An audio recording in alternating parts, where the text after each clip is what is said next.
All right, everybody. Thank you for joining. Our September Leaders Forum for TAA and smaller group. So I assume that means everybody's busy or driving a school bus. So obviously, what are we in? Week 6, Shannon? Yes. Week 6. Time's flying. See a lot of quiet, somber faces. So I think everybody's a little bit different depending on their start date, but some of us are close to fall break, some of us are halfway, a little bit over halfway, but yeah, it's definitely been a different pace for the start this year, that's for sure. Yeah. So I think as we wrapped up our August one after the 100-day report meeting, we kind of left off with some stuff that we want to talk about. So I've just got the agenda. Probably I'm sure we could talk more than 20 minutes on the driver shortage, but just kind of what everybody's doing to combat that. If you're seeing increased enrollment, some of us are seeing decreased enrollment, and some of us are seeing, obviously more kids coming back or moving around.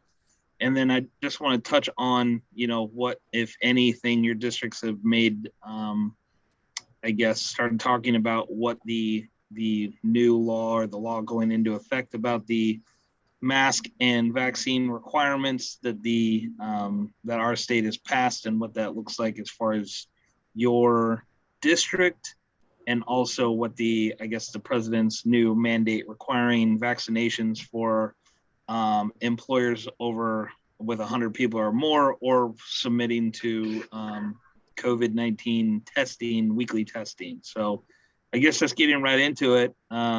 Brian, you were kind of talking about a little bit, so maybe I'll put you on the spot.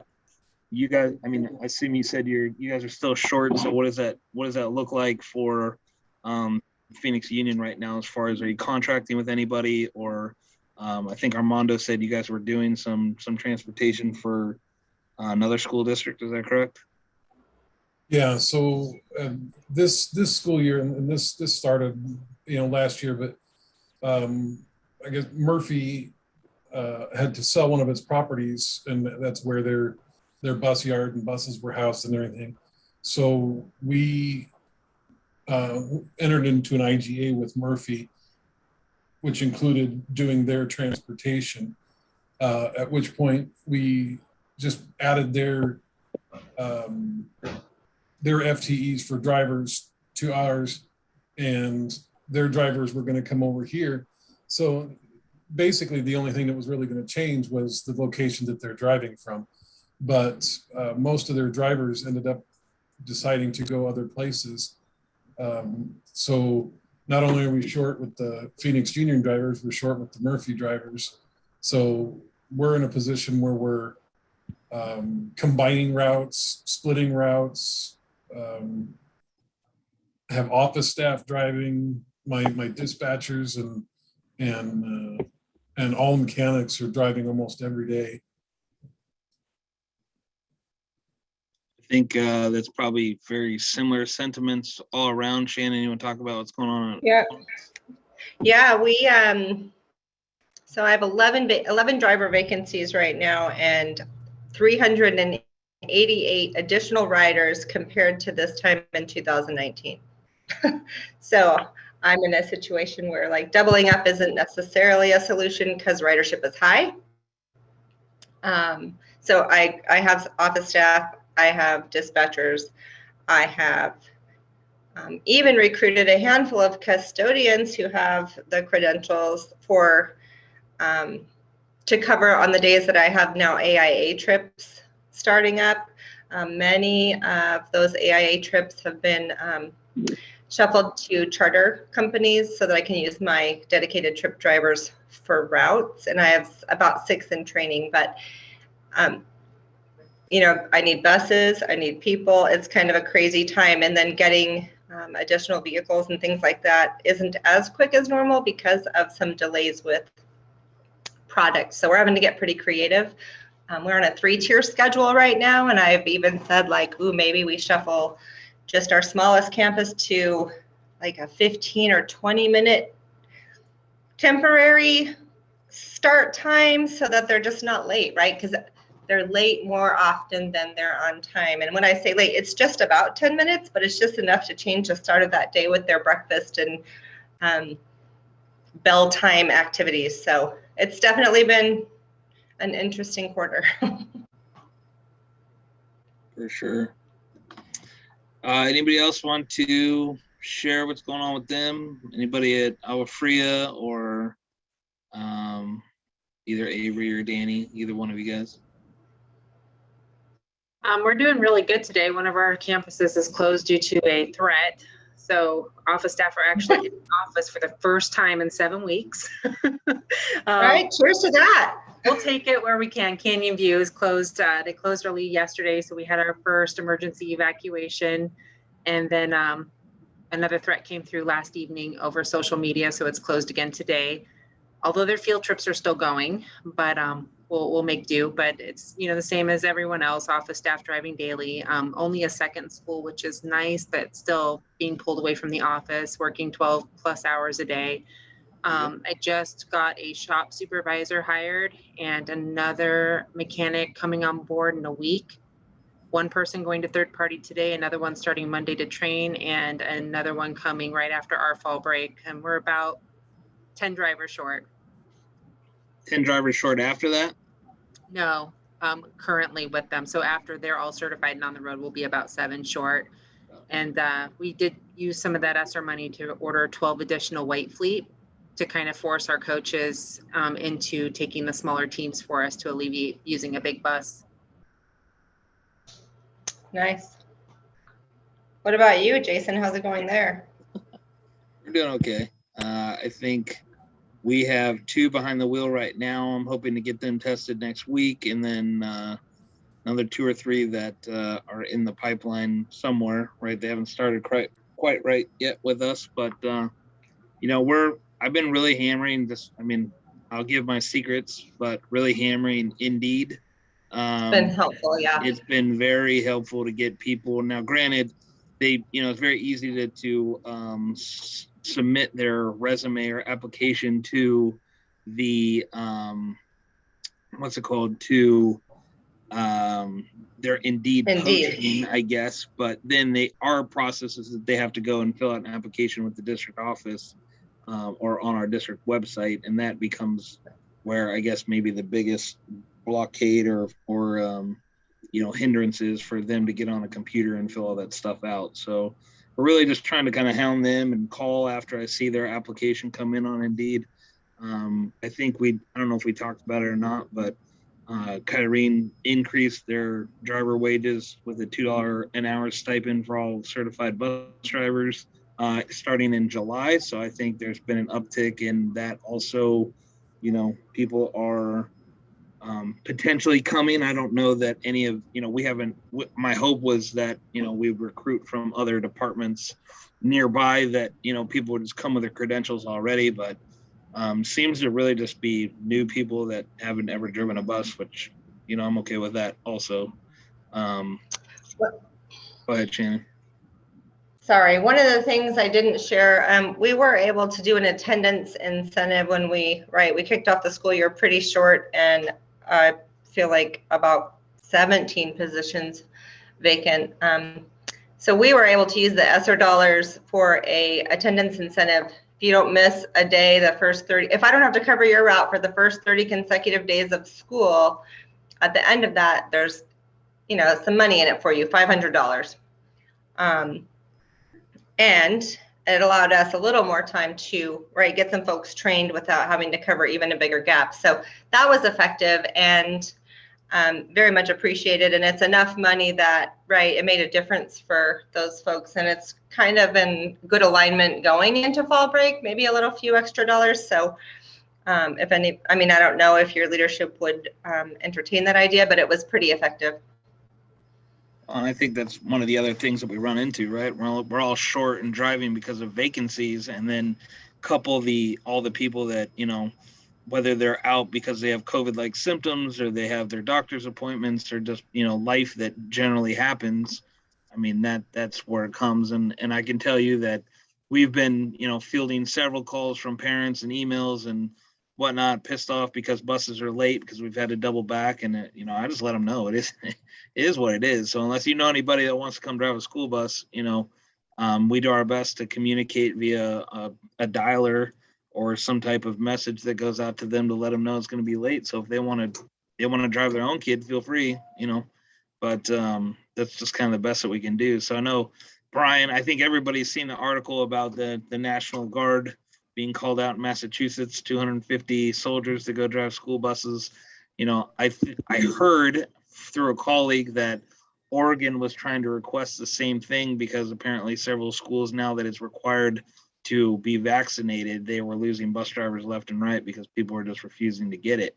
So I don't know if more states will follow suit, but kind of for sure interesting. Is anybody else, just going back to the stipends, bonuses, or increased pay? I know, Danny, you said use use ESSER funds for vans, but is anybody else using any type of money or incentives to, you know, bring people in or retain people or anything like that? We're looking at maybe adding some pay to classified. We'll know in October when the board meets, and then an additional stipend in December, but nothing's been decided yet. Something I did do for salaried employees though was I added an additional money available. So if they work beyond their 8-hour day, they're able to get a little bit of additional money.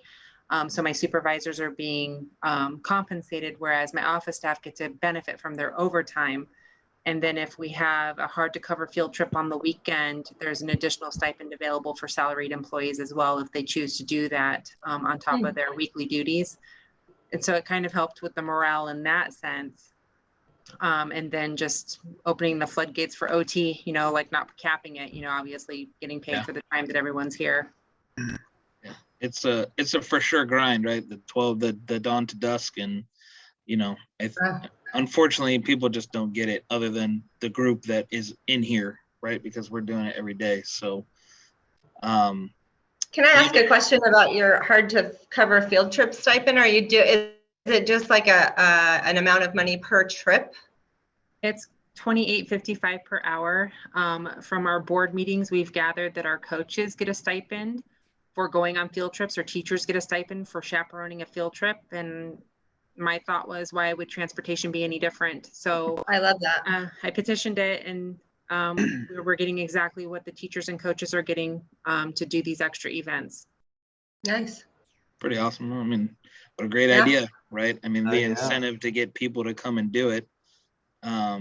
You know, I was talking to, I know Eric's not here, but we're talking to somebody else, and they were saying that they do all the field trips for Roosevelt because his staff didn't want to do them, or they're struggling to keep them done. So Levine helps out another district, and I've been talking to my supervisor to try and figure out, like, is there a way that, you know, we're fortunate to be in the position that we're in, and if I could help, you know, provide staff for field trips. Not that field trips are really going on right now. It seems like more of the athletics coverage in the afternoon is the big thing. But yeah, I mean, it's just relative, right? I mean, everybody out here in the East Valley, I think, besides Kyrene, is probably in a real bad way. And I don't want to talk to what they are doing or aren't doing because they're not here. But just like, you know, we're all on a jam trying to figure it out. But yeah, pretty crazy stuff. Patrick, you got anything? Well, we started utilizing Care Transit this year for, I don't know, about half a dozen students. In the past, contracting out has been a challenge. It's been fought, and it hasn't worked that great either, so that's part of it. But they're actually working out pretty well. I don't even have any complaints about them, so I love that. You know, we're you know, covering everything we can, and our field trips, we're not doing any of our out-of-town field trips or sports trips during the week, just to get the routes covered. And we're starting to get a few applicants, which is good. But I didn't have, you know, really any applicants through the entire pandemic closure.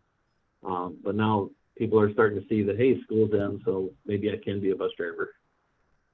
Nice. We're doing okay, but we're down like, I could use 25 drivers. Everybody in my Oh. office who can drive drives, everybody in my shop who can drives. We have assigned routes. It's not just, we fill in. We have assigned routes. We cut probably between cutting routes and combining routes and having office and mechanic staff fill in, we're down about 17.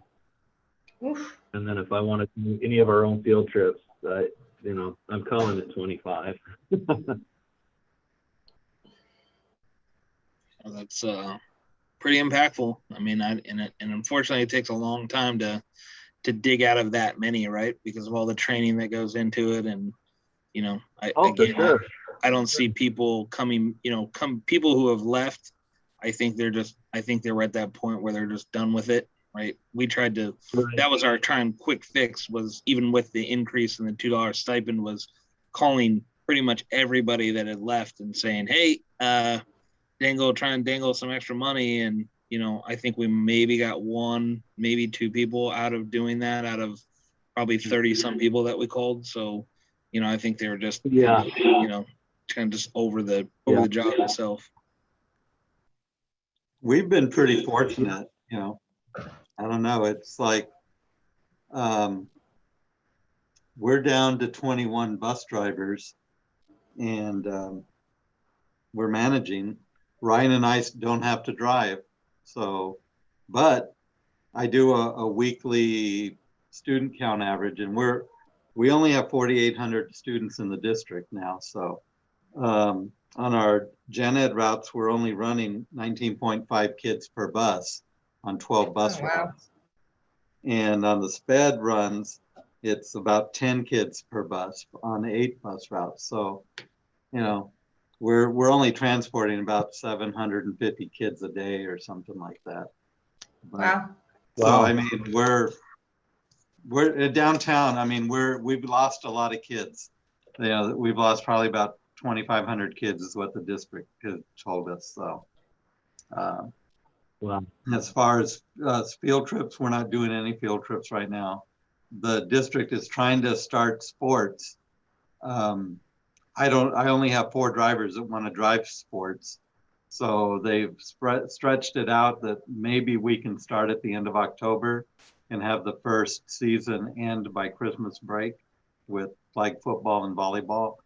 But I ask every day if anybody else wants to do sports, and usually our sports runs are the money makers for the drivers, because they could easily get 30 hours of overtime a week, because that's all above and beyond their regular 8-hour day. And sports usually goes from 4 o'clock to 9 o'clock every night. So, but have you looked at just potentially telling them that they have to just at least drop the team off, and then like telling the school district to require parents to pick them up? We've talked about that, but you know how it is in this district. Nobody has a car, or they have 5 cars in their front yard and nobody wants to drive. Sure. So, but yeah, I mean, we've even gone as far as having the peer program, which is our after school program, have their leaders trained to drive our white buses and let them transport their teams. Their teams, yeah. Yeah, because we only do in-district sports with the 14 schools.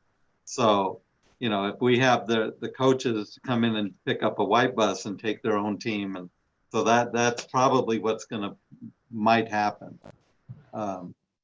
It's just crazy, at least with us, but we're not at the level that a lot of you guys are. And I'm only down 4 drivers, but with what we've done with our student loss and to consolidate routes, we're fine. Like I said, Ryan and I don't have to drive. Armando, are you concerned that you're going to have to cut positions if your enrollment doesn't incline? I doubt it, because we just got notified last week when we were doing a budget meeting they want us to, we've cut the last 3 years. Now they're telling us they want us to reinstate everything, that we cut too much. And the goal is to boost everything back up to hopefully entice people to come to our district. And I don't know, they've got something going on at district office that, you know, whatever they're drinking or eating over there, they think it's going to bring in, you know, 2,500 or 3,000 kids back to downtown. And All right. hopefully it works.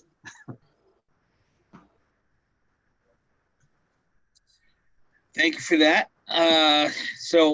You talked a little bit about enrollment, obviously decreasing. We're missing, I don't know, about 2,000 kids and about half on our buses. Typically, we transport about, well, I have 6,000 eligible right now that are supposed to be riding, and only about 3,400 that are actually riding the bus. So, you know, I don't know if that's kids that are just being transported or finding other ways of getting to school. I mean, we always kind of see that fluctuation in our numbers, but anybody seen, you know, Shannon, you talked a little bit about your increased enrollment. Anybody else that's seen increased enrollment in their district right now, just from whether it's being back from COVID or even increased enrollment from pre-COVID numbers that you've just seen like a ton of kids coming? Yeah, our new superintendent kind of opened the floodgates, and we're up district-wide just a little over 1,000 students this year. We are too. And that's over pre-COVID numbers. We're up about 1,000, 1,100. Yeah, we're right around there as opposed So to did you guys have to numbers. did you have to go add more routes in order to kind of handle that? Yeah, so especially our gen ed routes, not so much, but our sped population seems to have grown. So I have 4 or 5 schools that I had to add another route to, an additional route than more than we've ever done. It's just where it's at. Yeah. So we talk about all the time, right, our programming, and if it was placed with transportation's input, we would be able to be more efficient with our current resources as it relates to SPED, whether that be preschool or CrossCat or just these high needs programs. And so our increased ridership of 400 is about an 890 increase in just overall enrollment. And I would say too, so we have some growth and some new builds happening out here, but our special needs population is exploding also. And really having the opportunity to say, look, I need to have some input on these new programs because of the current deficit. And probably one of the first times it's like, okay, let's not make decisions until we hear transportation, which I don't feel like happens all the time. We're sort of behind trying to pick up the pieces and make it work after the decisions are made. So that was helpful for us, at least. Yeah, we're in the same type of position where at this point in time, the transportation seems to be the afterthought, right? So all of our schools this year are starting at the same time. So we lose out on that. You know, our school-to-school routes are vocational, and you know, everybody's, why are the buses late? Well, you guys did not involve transportation when you're setting bell schedules, and you know, now we have to work with what we've got. That's crazy. Tell them transportation drives the district. Yeah, I mean, that's just unreal that, you know, a simple fix to, you know, they basically created a more of a problem, right? Rather than doing something a little bit different that could have probably eased your pain of bus drivers. You know, I don't know, how many schools you guys have, Brian? Well, we have 11 comprehensive campuses, but including our small schools, we're at 19. Yeah, so you're saying all 11 campuses are starting all at the same time? Yep. Wow. Oh, well, and here's one for you too. So our vocational school is starting their SPED vocational 15 minutes earlier than the rest of the district. So we don't even have time to get them from their home campuses to the school because they're starting earlier than the rest of the schools. Yeah. Oh, and they shuttle after they're dropped off? Yeah. Oh my gosh. Interesting. So has anybody, any of their districts or upper leadership, administrative leadership started talking about September 29th and what that means for the school district or what that means for transportation? So we, in FlexUp, we've kind of had a little bit of that discussion. We don't know exactly what the 29th means. I think they were kind of waiting for that lawsuit. I've been out of the loop publicly speaking, so I don't know where that stands. If judge rules any one way or the other about the 29th, but we're still going to stand behind the federal order on masks on the bus. I know our district is also waiting for an actual order from OSHA rather than jump ahead of, any kind of guidance that comes specifically from OSHA before they make any determination on the vaccine. I mean, are you anticipating anybody quitting because of that? I mean, has anybody been pretty vocal, like, hey, if if they require this, I'm out of here, type of thing? You know what? For the vaccine? There might be a few, but the alternative is you test once a week. And actually, a day or so ago, I did receive a box of the Vinex Now, like the rapid test that they could take on site. If somebody's got symptoms, they can take it. If somebody just needs to take one, we have them here for people to use. But you know what? All the ones that would be like that, good riddance, honestly. I've been fighting them for a year over district policy, and if they want to leave over that, let them go. Sometimes you just have to start fresh. Our superintendent just came in yesterday and talked to my staff and told them that nothing will change after the 29th, that we're still going to do what we're doing today, district-wide. So Interesting. Yeah, and I don't know. We haven't had that communication yet, but I fully expect that we will continue with the masks. Mm-hmm. Yeah, the way that I understand it is that the masks are required federally or through the mandate till at least January, I believe is what I read. But there's obviously several, I think if those of you that have been included on a few email threads that have been going around, there's several districts that have either made them not mandatory or, interpreted the, I guess the mandate or the ruling in a different manner and felt that they were not covered under that guidance, I guess. So, we're here requiring masks, and I know that my staff is very concerned about, if it goes and they're not required in the classroom, just the continued struggles that we had in the first couple of weeks before Kyrene moved to masks in the classroom. Kids really struggling with, well, why do I have to wear it on the bus if I don't have to wear it in the classroom? So I told them they can't get on an airplane without a mask, and they can't get on a bus without a mask. So I kind of take it from that perspective of, it's a federal requirement. And if you want to fly somewhere or ride a train somewhere or ride a bus somewhere, including to school, it's all the same thing to the feds. Sure, but I mean, you have also 50% of a community that feels that's, in a different manner, right? I mean, I don't know what Flagstaff's doing, but I can tell you down here, we have 50% of our community that's against it and 50% that is for it. So, when they're listening to their parents and, starting to become, again, I know that we can stand there and say, we're going to deny them or we're going to, do what the district is telling us, but what support level are we getting to make sure that these students are suspended from the bus, or now they're really caught in the middle of a argument between the district and the parent, and the parents, they're just basically the middle go-between person, right? So does it make it easier after the 29th because it's a non-negotiable, or will districts still, the whole challenge through all of this has been, here's what we say as a state or as a federal government, but the district can choose for themselves if they like. And that's what's made all of these decisions messy. Yeah. Mm-hmm.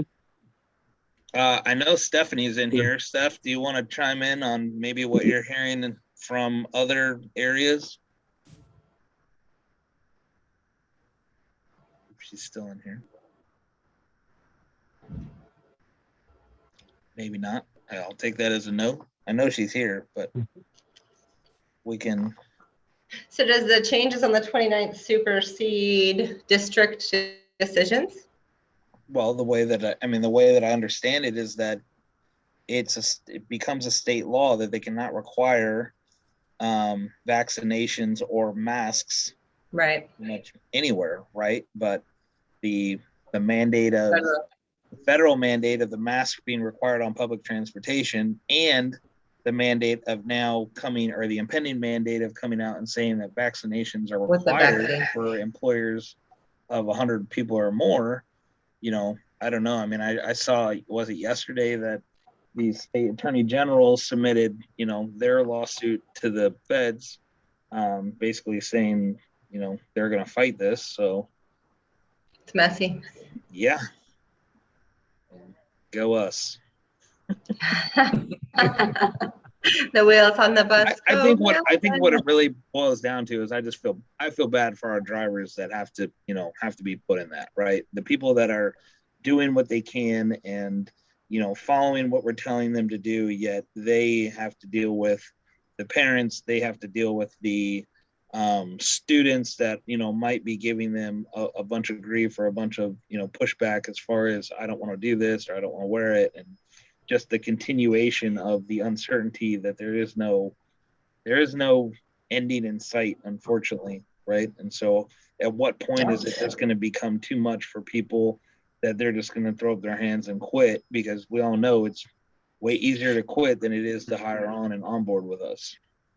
Yeah, it's a crossfire for sure. Yeah. So keep your culture light if you can, ladies and gentlemen, because people are tired, that's for sure. Yeah. Well, our district's going to fight because we're like the little bully in the playground, and challenge us, and we're going to fight against it. Because that's basically what we've been doing. You're fight against what? Against the mask mandates and all that, because we require masks in all locations and everything at all times, and it's going to keep. Oh, so it's going to keep being that way.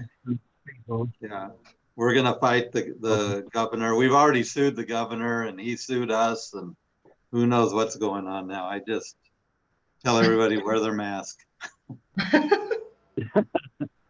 Wear your mask, wear your pants. I mean, I require pants or at least some kind of clothing when you're on the bus. This is no different.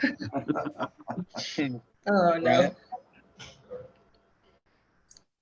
All right, we got about 10 or so minutes left. Does anybody have just anything further to say on the outline or our agenda, or anything? We just open the floor and kind of talk about whatever. Has anybody bought any buses lately? I've been getting quotes from the 3 vendors, and I've noticed that the prices have went way up, just like cars and everything. They went up like 8 or 8% or so. They did. My God! Transit. Bluebird did like a 3% increase, and then like 3 weeks later did another 5% or something like that. So yeah. Has anybody had their new buses down because of the part that nobody can get? Yeah. The DEF. Yeah, does it have to do with the DEF extraction? Yes, I have. Thank you. Yep. Yes. Yeah. I'm like beyond. Like where do I have to buses take the road trip? Showing symptoms. It's Mm-hmm. sort of like, do they have COVID or do they not have COVID?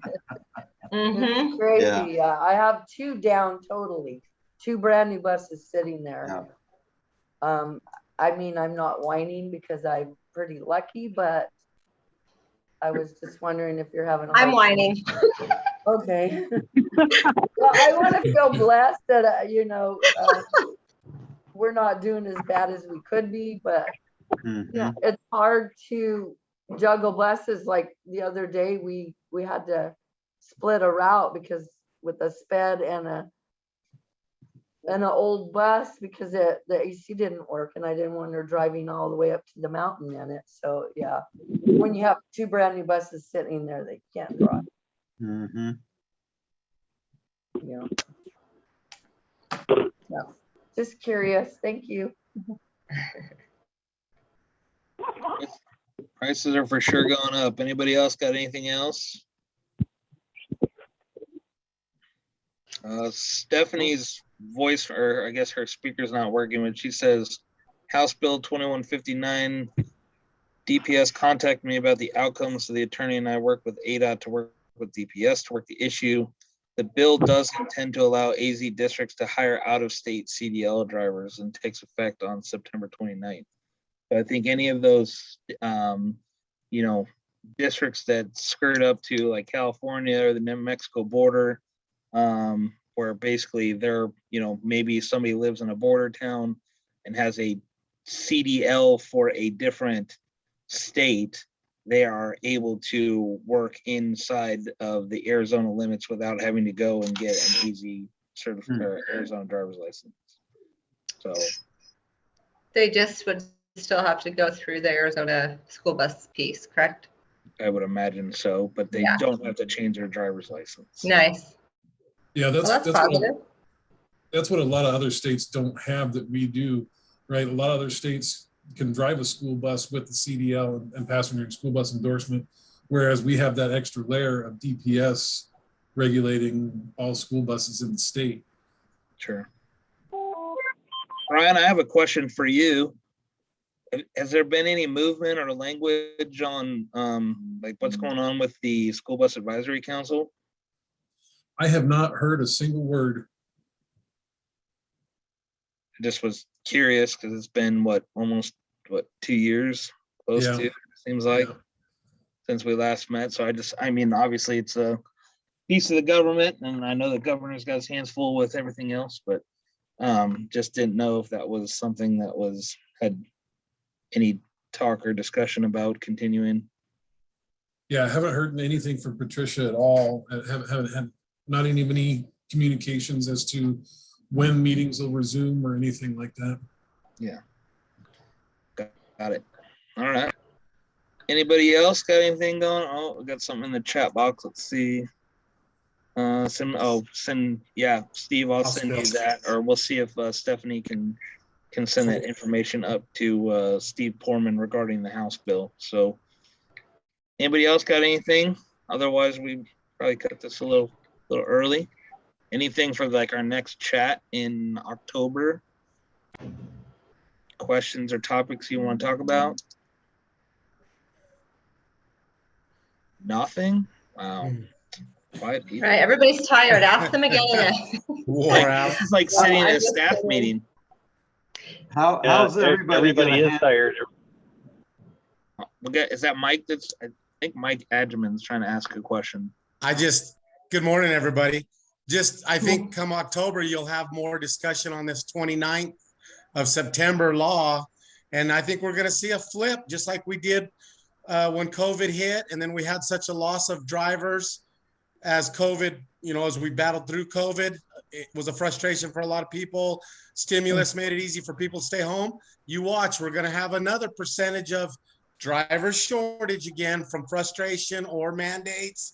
I agree with what a lot of these directors have said.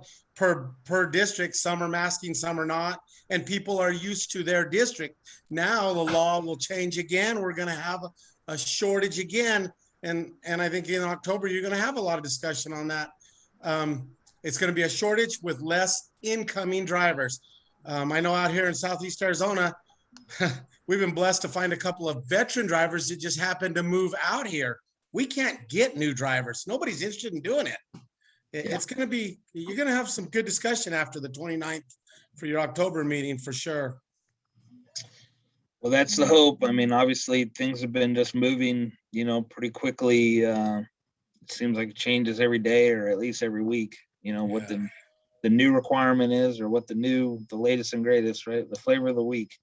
Well, and I heard as I chimed in a few minutes late, somebody was discussing stipend and faculty, and I heard just a wage thrown out of $25 or $28, and I compare that to what's out here in my area, and I think, oh, that's a great wage, but of course it's also contingent on the area you live in and things like that, I know. But the sad part is I hear discussion on that over the last few months and a lot of frustrations of districts. It's crazy how this is not only a state problem, it's a national problem. We're talking about National Guard, everything, and it's not getting any better. I mean, good discussion today and some good ideas, but man, it's just what we're getting in drivers and what we're losing, it's not improving. And I almost don't think it matters unless you double that, like say $28 an hour, something almost not ridiculous, but something that's going to make bus drivers equal to, I don't know, doctors, lawyers, whatever you want to example them. I don't know if it's ever going to get better. I just don't know. It's a national problem more than it is even right here in Arizona. It's crazy. No, yeah, something has to change, and that's something that we can do, right? And we do that here amongst our districts, right? I raise my wages, and then another district does, and then people follow. But I think there has to be something industry-wise that changes, because the fact is the number of actual drivers is stagnant. Yes. Right. So people either don't want to have to deal with all the certifications, the responsibility, the split schedules. There's all things that people don't like this type of profession for. And I think it's just something that industry-wise has to change and shift to increase the number of the pool of drivers that exists. Definitely. And like I said, maybe next month, after the 29th, there'll be some discussion on that. Maybe nationally, things will even change. Who knows? Well, and that's what I was going to say in relation to what you were saying too, is that, this problem has existed, and yes, it's getting worse, but nobody's talked about it until now. I mean, and right now, there just hasn't been a discussion. I've even heard on the news, when they're talking about teacher shortages, I've actually heard a newscaster say, well, we don't have a shortage of bus drivers, it's teachers that we need. I'm like, whoa, hold on. That's crazy. Self-driving buses, they're coming. Self-driving buses. It is, and honestly, that is probably the realistic answer, even though it's several. It'll probably be the end of my career, right? 20 years from now, that is the answer. But I know people don't want to literally think like that, but right. It's the way that we're going. About 3 years ago, I think was the last time, maybe it's been a couple of years, but last time we were at STN in person, they did have a presenter who talked about the research that was happening in Nevada on the self-driving school buses. So it's there. The research is being done. It's, nobody wants to think about it, but you're gonna end up hiring maybe quite a few lower waged employees, parapro types, bus monitor types, and the vehicle itself is gonna be self-driving. You still need that discipline portion. You still need somebody, but that may actually improve your discipline because you got somebody who can move around and actually talk to kids on the bus while the bus is going, instead of having to try to control it from that overhead mirror. Right.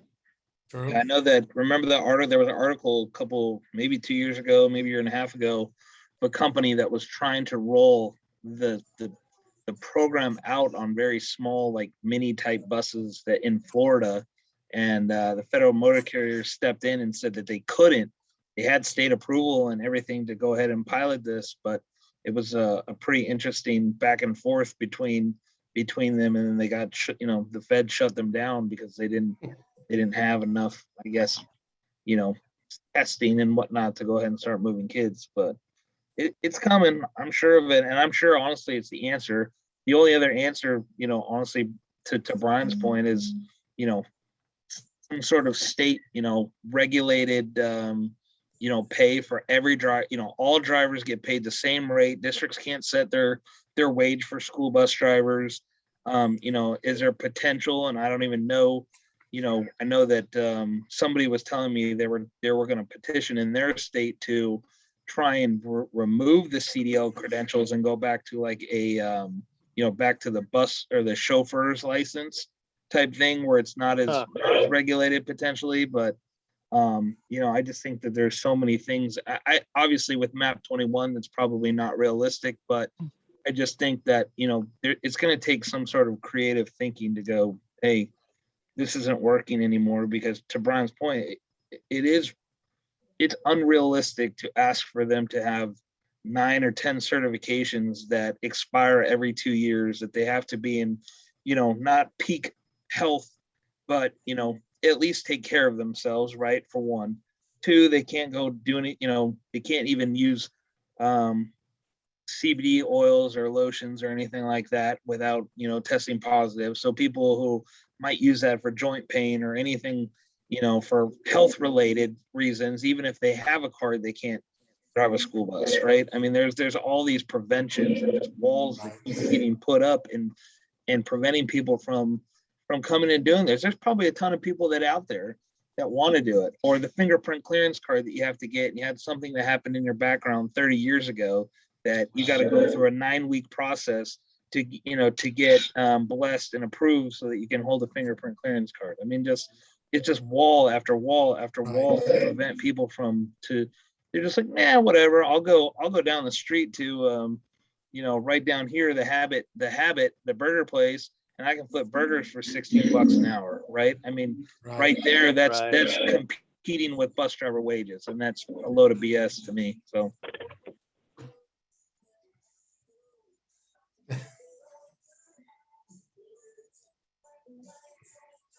Man, struck a chord, huh? Well, We're just stunned, Jason. We're stunned. I think there's a lot of, I mean, you know, a lot of bitten tongues here, right now. Yeah. Yeah. Well, you know, and you talk about the CBD oil and things like that. You know, it's taken longer than I expected it to, because it hasn't quite happened yet. But I feel like the medical marijuana is eventually going to move forward at the federal level, which would, you know, change the ability of states to say you can't use marijuana on the weekend, kind of thing. Right. Because you can drive with opioids in your system as long as you got a prescription and the doctor says, well, you know, they just take it at night and not during the day. Sure. You know, I feel like it's a matter of time. It's just, you know, that's been what, since the 70s they decided it had to be, you know, because it was the quote unquote gateway drug. Now I'm talking politics, of course, but but I feel, you know, I feel like that, you know, I feel like that's, you know, just the next few years and it'll change. I've felt like that for a while, but you know, there are people who use casually on the weekends. You know, I have a beer when I go home, but it doesn't prevent my ability to drive during the day, you know? So Sure. I think that particular hurdle may come down. It's not coming down tomorrow. I know that, but you know, it may come down before I retire. Yeah. No, I mean, those are the things that they need to start, you know. I think the more that it's in the news and the more that you start hearing about this stuff, I mean, the National Guard that's pretty smart, but at the same time, it's pretty ridiculous to have 250 soldiers that are going to go, you know, drive school buses. What level of training are they getting, or are they just going, here's the keys and here's a route? They're only going to drive the little white 14-passenger vans. So they're not even going to drive school buses. yeah, That was my understanding too. Buses, they're driving vans. So what is that? I mean, what is that going to do, right? I mean, sure, it's moving kids, but it's not, you know, moving kids the way that we move kids. So I don't know. Yeah, I mean, if I utilized all my white fleet, I could probably take care of 70 students. True. So, you know, I can do that with one driver. if I can get them through the course, you know? Yeah, but I've also said here, and I know it's not ever going to go anywhere, but why not use like your building managers or plant managers at a school? You leave a school bus at each school site and have them drive the shortest run that you have around your school, picking up kids. They do it morning, afternoon. It's probably 20 minutes out of their day, morning and, in the morning, 20 minutes out of their day in the afternoon to go pick up kids and then get back to their work. That's pretty impactful for anybody who's missing drivers or who are, needing things. I mean, if you look at just Brian's example of all your schools starting at the same time, Brian, you have, you park a bus at each school and they go get it. They go pick those kids up. Now, again, I get it. We can't force them to go and get their CDL, but if potentially you make that part of their job requirement, that's a whole different, potentially a whole different look to your department, right? So. Yeah. Well, I did have a driver who went to the custodial department, and I did use him for the end of last year, essentially. So he was doing double work, but it takes an HR department that's willing to talk to you about it. Sure. It takes, it takes the school that's willing to let go of their custodian. It takes the facilities department being willing to also give up that body for a little while. But yeah, I was able to do it. We did make it work. I had another employee from HR who's still at HR and will occasionally drive a bus for me. So, you have a willing administration. You have to have an administration that, that thinks a little outside the box, and understands, the predicament we're in with the lack of drivers. And, I've been able to do it, not with that many people. I really only talking about 2 staff, but, they left my department, but they maintained their CDLs. Sure. And I think do use them from time to time. I think the key piece there is that they're not separate entities, right? They're all umbrellaed under one name, one district name. So we're all employees and we're all a team together. And so we have one job, and that's educating kids and moving kids to and from where they need to go. So whatever that looks like, right? If we need to step outside those comfort zones to do that, then, so be it. But I also can see running off grounds guys or custodians or whatever, because I ain't driving a school bus.